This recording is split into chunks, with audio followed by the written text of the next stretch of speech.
Bonsoir, alors nous sommes ce soir dans la galerie Ariane 5, ici au Muro chez Astrium, en compagnie du directeur du site, Hugues Aymon. Bonsoir. Bonsoir.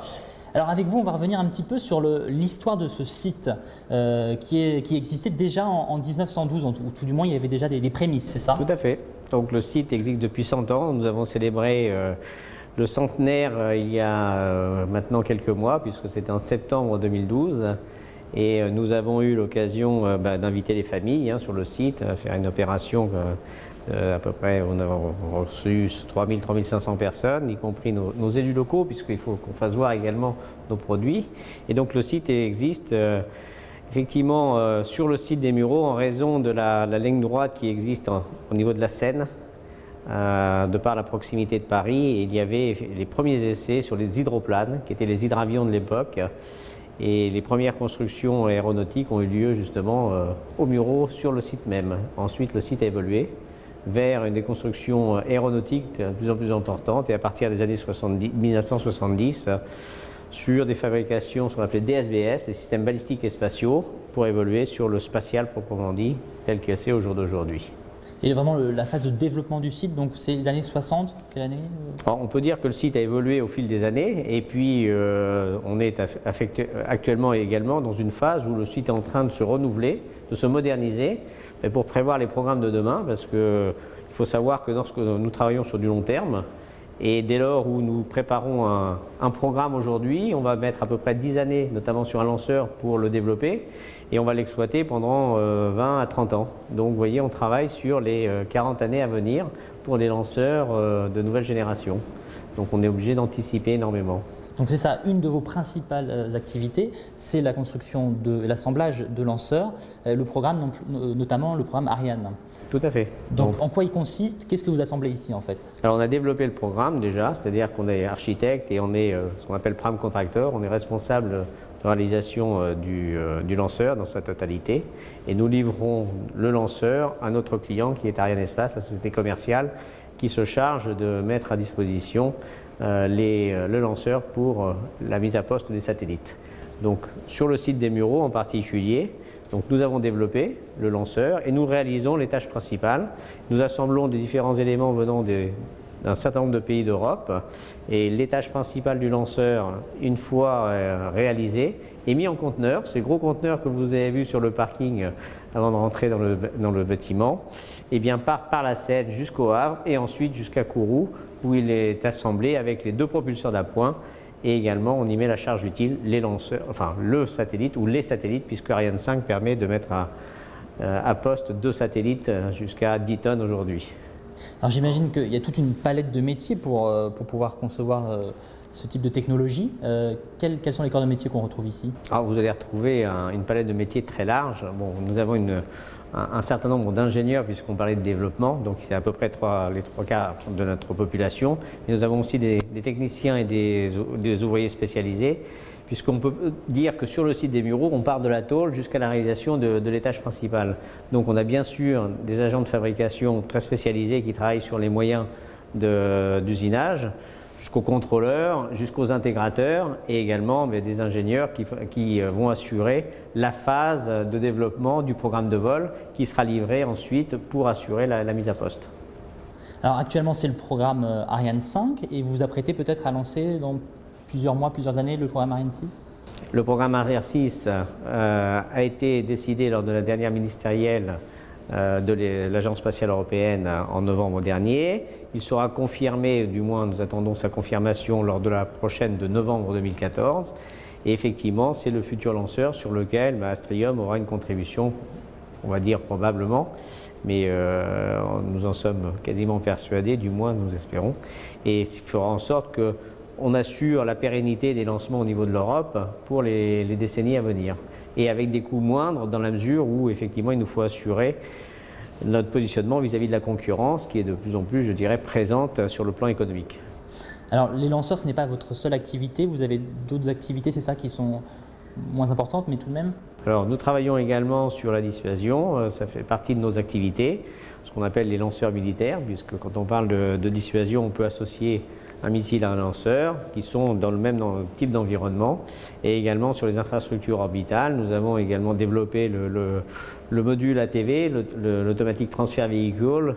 C'est l'engin qui vient ravitailler la station orbitale et sur lequel eh bien, nous avons eu un contrat de 5 engins, et le dernier devant être mis à poste en avril 2014. Et donc cette capsule, si on veut dire, eh bien, permet d'alimenter les astronautes en fret et en moyens de laboratoire, tout en positionnant la station à sa bonne altitude puisqu'elle dérive dans le temps. Et à l'issue de sa mission, au bout de quelques mois, elle se désarrive de la capsule, de la station, pardon, en récupérant les poubelles et en brûlant le tout lors de la rentrée dans l'atmosphère. Il faut dire qu'on a un engin écologique. Nous étions venus, nous, aujourd'hui, pour visiter votre nouvelle chaufferie biomasse. C'était une volonté, ça, ici, au Mureau, d'avoir un système de chauffage plus écologique? Alors, tout à fait. Bon, comme je vous l'ai dit tout à l'heure, nous avons effectivement un site qui a une centaine d'années et nous renouvelons notre établissement, nous faisons évoluer, nous modernisons, et la chaufferie biomasse, une chaufferie donc au bois, s'inscrit dans cette logique de façon anticipée sur la réglementation en matière de taxe carbone, ou du moins d'empreinte carbone, et tout en permettant de réduire notre coût de l'énergie sur le site de l'ordre de 25%.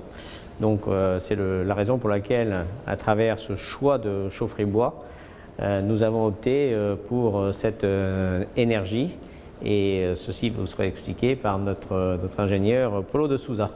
Eh bien, nous allons donc justement le retrouver tout de suite à l'intérieur de la chaufferie biomasse.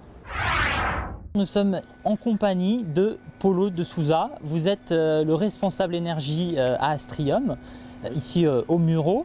Et depuis un mois, ce nouveau site, cette nouvelle chaufferie est ouverte et fonctionne. Et c'est une chaufferie qui fonctionne à la biomasse. La biomasse. Alors, est-ce que vous pouvez nous expliquer comment ça fonctionne? Je vois ici, il y a du bois. Bien. Alors effectivement, bonsoir. Alors effectivement, nous avons ici du bois. Donc il fait partie du concept biomasse, qui est aussi, alors dans la biomasse, on a le bois, et nous avons aussi le biogaz, qui est la décomposition des matières organiques. Donc ce bois est acheminé par l'entrée du site, en fait. Donc c'est des camions. Donc en pleine charge, en plein besoin du site, nous avons 2 camions par jour. Un le matin, donc ils arrivent à l'entrée du site et ils sont pesés. Oui. Donc ils sont acheminés jusqu'ici, ils déchargent et ils repartent. Ils sont à nouveau repesés pour avoir le delta, pour avoir vraiment le poids exact de bois déposé. Ensuite, ce bois est acheminé via des convoyeurs qu'on a en dessous, en fait. C'est des racleurs, ce qu'on appelle des racleurs, qui raclent le fond et qui emmènent le bois par petites portions et qui le déposent dans un convoyeur de l'autre côté, qui lui emmènera, je vous montrerai tout à l'heure, qui emmènera le bois dans la chaufferie, dans la chaudière. Vous avez donc fait le choix du bois. Pourquoi? C'était pour faire le système précédent qui était au gaz, était trop énergivore? Exactement. Donc il y avait cette particularité-là, donc la réduction des coûts liés aux énergies, mais il y a aussi un besoin fort d'Astrium d'être innovant et de participer à la sauvegarde de notre planète, notamment en réduisant ses émissions de CO2. Voilà. Donc l'empreinte du site va être réduite de 50%, ce qui est très important. Et on a 80% des émissions de CO2 liées à la part chaleur chauffage qui va être réduite également. Donc un fonctionnement 80% grâce à cette chaufferie biomasse, voilà. 20% de gaz. Combien il vous faut de plaquettes de bois? Donc pour 7000 tonnes, c'est ça à peu près? C'est 7000 tonnes par an, entre 7000 et 7005 tonnes par an pour les besoins de la chaudière. Et alors, ce qui est très important, c'est que ce bois provient donc des Yvelines. Donc une autre de vos priorités ici à Astrium pour cette chaufferie biomasse, c'était de faire venir le bois des forêts aux alentours, c'est ça? Aux alentours, en fait. Effectivement, une des priorités d'Astrium, c'était effectivement de réduire cette empreinte carbone au maximum. Donc ce bois provient d'une plateforme qui est située à Montesson, donc qui est à 30 km d'ici. Et le bois lui-même, en fait, il provient des forêts dans un rayon de 50 à 100 km. Donc ce qui montre bien la proximité de l'origine du bois. Et donc comme ça, on réduit l'empreinte carbone globale liée à l'acheminement du bois. Et en même temps, on réduit l'empreinte carbone générale du site. En fait. Voilà. Ça, c'était une des priorités, au même titre que celle de réduire les coûts liés à l'énergie. Donc du bois qui arrive ici deux fois par jour, deux camions qui viennent par jour et qui va ensuite aller direction la chaufferie à côté. Voilà. On y va.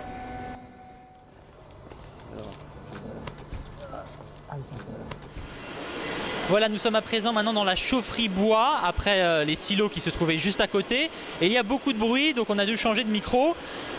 Maintenant, qu'est-ce qu'on peut voir ici? C'est quoi le parcours du bois? Alors en fait le bois arrive par ces convoyeurs, il monte et il descend après dans ce petit tunnel et il tombe dans la plateforme. Et le bois est poussé en fait par un piston qui emmène le bois dans le foyer. Voilà, ça c'est la partie pour le bois. Ensuite vous avez aussi des pistons qui poussent des racleurs qui sont dans le foyer pour permettre aux cendres de descendre jusqu'au bas du foyer pour pouvoir après être acheminées via ces vis qui sont là, ce qu'on appelle des vis sans fin, et qui acheminent les cendres jusqu'à la benne. Donc ça, on va dire que c'est la fin du processus.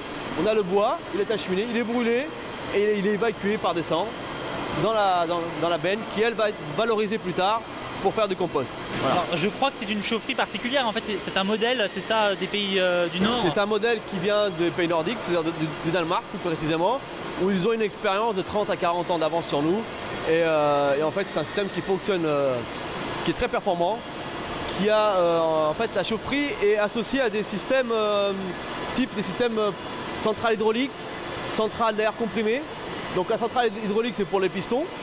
Et il y a aussi un autre système qu'on appelle le système d'air comprimé, en fait, qui sert à des pistons, mais pour nettoyer les filtres, par exemple, pour envoyer de l'air, des pressions d'air, et aussi pour nettoyer aussi les conduits de fumée dans lesquels passe la fumée d'ailleurs. Voilà. Wow, on va peut-être s'approcher pour mieux voir. Pour mieux voir, voilà, on y va. On va être la partie piston, n'est-ce pas? Et ensuite on va monter pour la partie, ça c'est le filtre.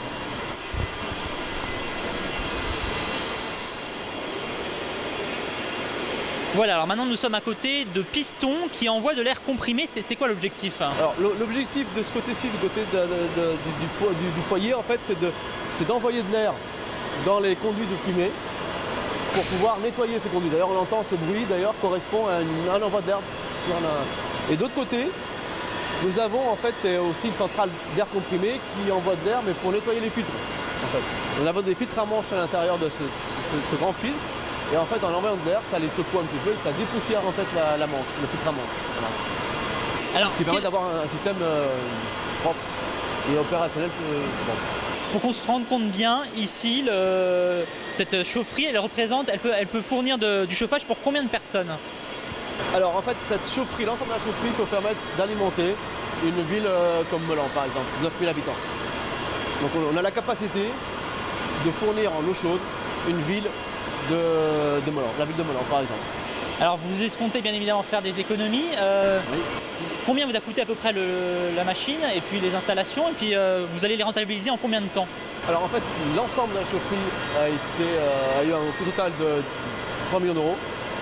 En fait, c'est un partenariat aussi avec l'ADEME, qui a un partenariat aussi technique mais aussi économique, car ils ont participé à hauteur de 25% sur le coût de la chaufferie. Et le retour sur investissement a été calculé à 5 ans, à environ 5 ans. Donc c'est un retour d'investissement très court pour ce genre d'installation, et surtout dans le milieu industriel où justement on a les taux d'investissement qui veulent être très courts. Et finalement, en termes d'entretien, est-ce que ça représente des entretiens importants chaque année? Alors la chaufferie bois est un autre avantage, c'est-à-dire que le constructeur préconise qu'on ait une maintenance lourde. Ce qu'on appelle maintenance lourde, c'est un arrêt total de l'installation une fois par an.